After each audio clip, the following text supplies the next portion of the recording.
Hello guys, let's go again. So kita minum dulu. Enjoy the view. Enjoy the view of the Seminyak.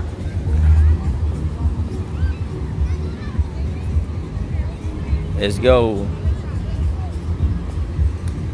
So kita nak walk around sambil minum sunset.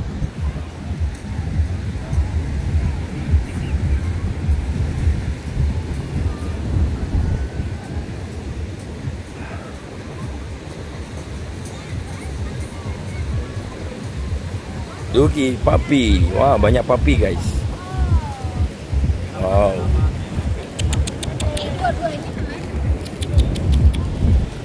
Halo.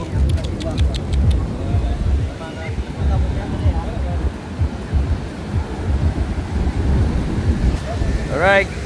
Kita masih dekat pantai sini. By the way, hari ni hari Sabtu, so ramai orang dekat Seminyak Beach. Saya tak sempat nak pergi tempat yang beli oleh-oleh everything guys. Tak sempat nak pergi sana. By the way, aku cuba dapatkan. Harap-harap suara ni clear sebab pantai ni.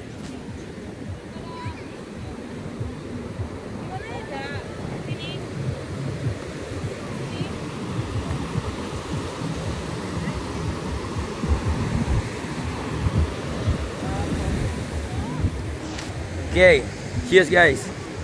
Harap-harap korang daripada video beberapa hari ni, daripada Jakarta, Indonesia, kita pergi ke Bandung, Bandung pergi ke Jogja, Jogja pergi ke Bali, seterusnya kita akan pergi ke Singapura. Harap bermanfaat untuk anda semua. Let's enjoy.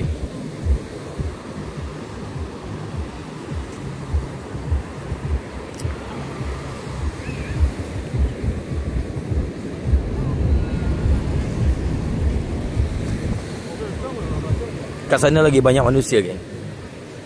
But I won't go there so far. Ni bangunan ni.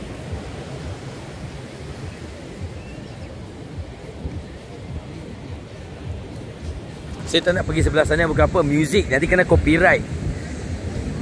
Okay, salam jumpa lagi kepada mereka yang baru berjumpa dengan Akadai Vlog.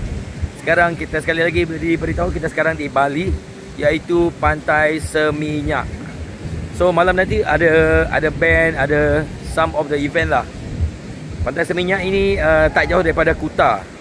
And might be Kuta Beach, tapi Kuta Beach dia tak dapat dah macam ni.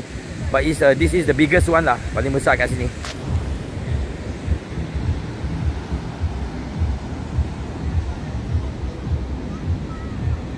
Dia orang ada event kejap lagi, I think so. Tak silap aku ni macam event untuk wedding ke apa, tak pasti.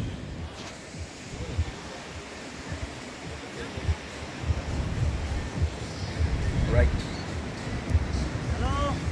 Let's go.